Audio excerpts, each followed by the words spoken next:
May 2nd, 2008, 7:10 a.m. She might cast a spell on you, Christy. Most days I found it totally ironic that Mom drove Frankie to school because he hated to ride the bus, while I rode the bus because I hated the excruciating car ride with Mom. But some days I wished I'd gone ahead and braved Mom's morning critiques because the bus was just such crap. Usually I could crawl into a seat somewhere in the middle, sink down into a C shape, my knees propped against the seat in front of me, listen to my MP3 player, and completely disappear. But lately, Christy Bruder had been a real pain. It's not like that was news, since I couldn't stand Christy anyway. Never could. Christy was one of those girls who was popular because most everyone was afraid not to be her friend. She was big and bulky and had a gut that stood out belligerently in front of her, and thighs that were enormous and could crack a skull. Which was weird because she was captain of the softball team. I never could figure that one out. I just couldn't imagine Christy Bruder outrunning anyone to first base. But she must have done it at least once or twice, I guess. Or maybe the coach was too afraid to cut her. Who knows? I'd known Christy since at least kindergarten, and never once had I thought I might like her. And vice versa. Every back-to-school night, my mom would pull the teacher aside and advise her that Christy and I should never sit at the same table group together. We all have that one person. Mom would say to the teacher with an apologetic smile. Christy Bruder was my one person. In elementary school, Christy called me Bucky Beaver. In 6th grade, she started a rumor that I wore a thong, which in middle school was a big deal. And in high school, she decided she didn't like my makeup and clothes, and so started the nickname Sister Death that everyone thought was hilarious. She got on 2 stops after me, which could work in my favor on most days because I had time to get invisible before she got on the bus. Not that I was afraid of her or anything. I just got sick of dealing with her. I sank into my seat, slid down where my head was barely peeking over the top of the backrest, and stuffed my earbuds into my ears, turning up the volume on my MP3 player with my thumb.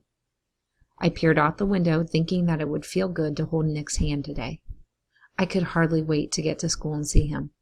I couldn't wait to smell the cinnamon gum on his breath and fold my head into the curl of his arm during lunch, sit shielded by him, all the rest of the world shut out. Christy Bruder, Jeremy, Mom and Dad and their discussions that always turned into screaming matches and ended with Dad slithering out of the house into a pocket of darkness, Mom sniffling pathetically in her room. The bus slid to a stop and then to another. I kept my eyes glued to the window, looking out at a terrier nosing through a trash bag in front of a house. The terrier's tail was beating the wind, and his head was all but completely covered by trash bag. I wondered how he could breathe and tried to think of the things he might have found in there that would get him so excited. The bus got going again, and I turned up my MP3 player as the noise ratcheted up exponentially with the number of kids that got on. I leaned my head back against the seat and closed my eyes. I felt a bump against my arm. I figured it was somebody walking past and ignored it. Then I felt a harder one, and someone used the cord to snatch the earbud out of my right ear. It dangled in midair, tinny music spilling out of it. "What the hell?" I said, pulling the bud out of my left ear and rewinding the cord around the MP3 player. I looked to my right, and there was Christy Bruder's face grinning on the other side of the aisle. "Go away, Christy."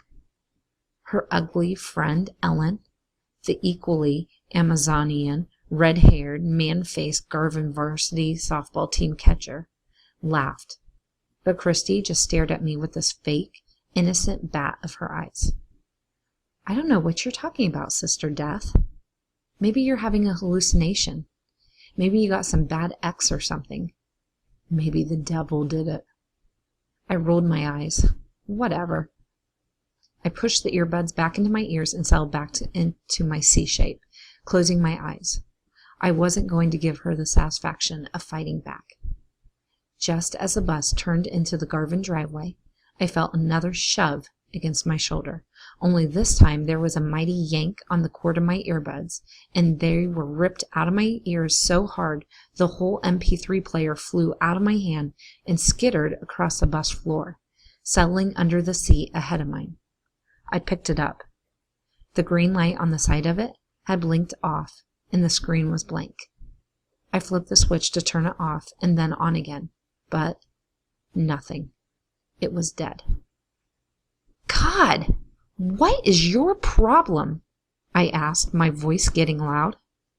Again, Ellen was snickering her man face off, and so were a couple other cronies sitting behind them. And again, Christy was giving me this fake, wide-eyed look. The bus doors opened, and we all stood up. That's some sort of kid instinct, I think. You could be in the middle of just about anything, and if the bus doors opened, you stood up. It was one of the constants of life. You were born, you die, you stand up when the bus doors open. Christy and I stood up within inches of each other. I could smell pancake syrup on her. She sneered at me, giving me a slow top-to-bottom look. In a hurry to get to a funeral? Maybe dump Nick for a nice cold corpse? Oh, wait. Nick is a corpse. I held eye contact with her, refusing to back down. After all these years, she still hadn't tired of the same old stupid jokes. Still hadn't grown out of them. Mom had told me once that if I kept ignoring Christy, eventually it would get boring for her. But on days like today, ignoring her was easier said than done. I was so over this rivalry thing, but no way was I going to let her get away with breaking my stuff. I pushed past her into the aisle, which had started moving. Whatever your problem is, I said. I held up my MP3 player. You're going to pay for this. Ooh, I'm shaking in my boots, she said. Someone else added, she might cast a spell on you, Christy. And they all laughed. I moved down the aisle and stepped down onto the sidewalk, cut behind the bus, and jogged to the bleachers where Stacy, Deuce, and David were hanging out as usual.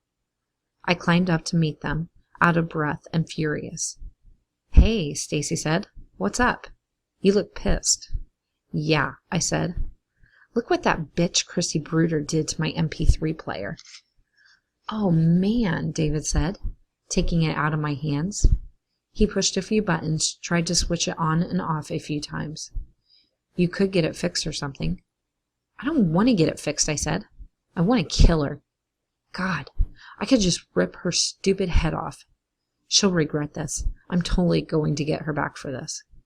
Just blow her off, Stacy said. She's such a cow. Nobody actually likes her. A black Camaro roared into the parking lot and rolled up next to the football field. I recognized the car as Jeremy's, and my heart sped up. For a second, I forgot about the MP3 player. The passenger side door opened and Nick stepped out. He had on the heavy black jacket he'd been wearing lately, and it was zipped up to his chin against the cool wind. I skipped up to the top of the bleachers and yelled out to him. Nick! I called, waving. He caught my motion, tipped his chin upward slightly, and shifted his course in my direction. He moved slowly, methodically toward me. I bounded down the bleachers and across the lawn to him. Hey, baby, I said, reaching him and wrapping myself around him. He sort of dodged me, but leaned down and kissed me, then turned me and slung his arm across my shoulders just like always. It felt so good to be under his arm again. Hey, he said. What are you losers doing? He used his free hand to do some sort of handshake thing with Deuce, and then socked David in the shoulder. Where you been? David asked. Nick smirked, and I was struck by how odd he looked. Vibrant. Almost buzzing or something. Been busy, was Nick's only reply. His eyes swept the front of the school. Been busy, he repeated. But he said it so quietly, I'm pretty sure I was the only one to hear him. Not that he was really talking to any of us. I could have sworn he was talking to the school itself, the building, the ant-like activity inside of it. Mr. Angerson scuffed up behind us then and used his principal voice, the one we like to imitate at parties.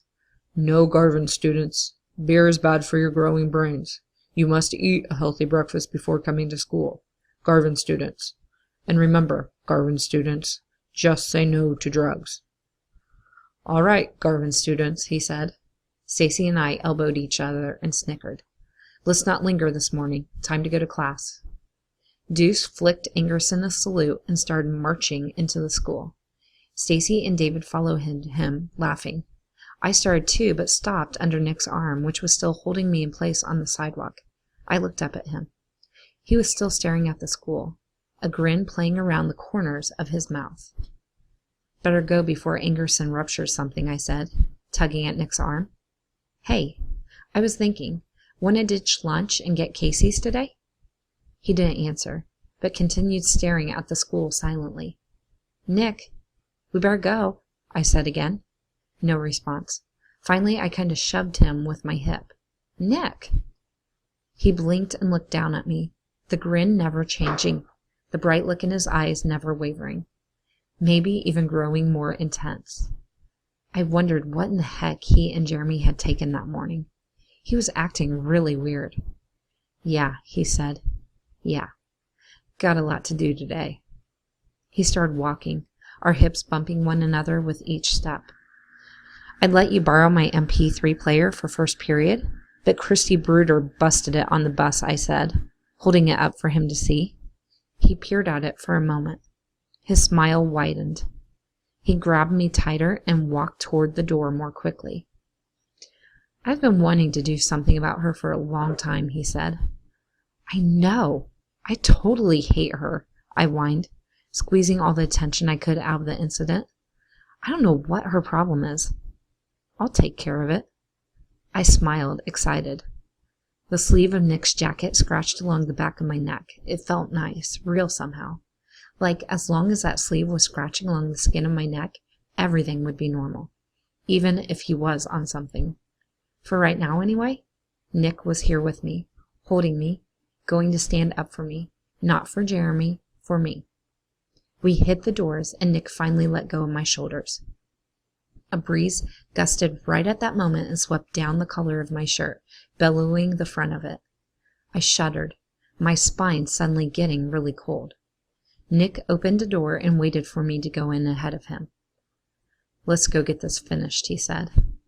I nodded, heading toward the commons, my eyes peeled for Christy Bruder, my teeth chattering.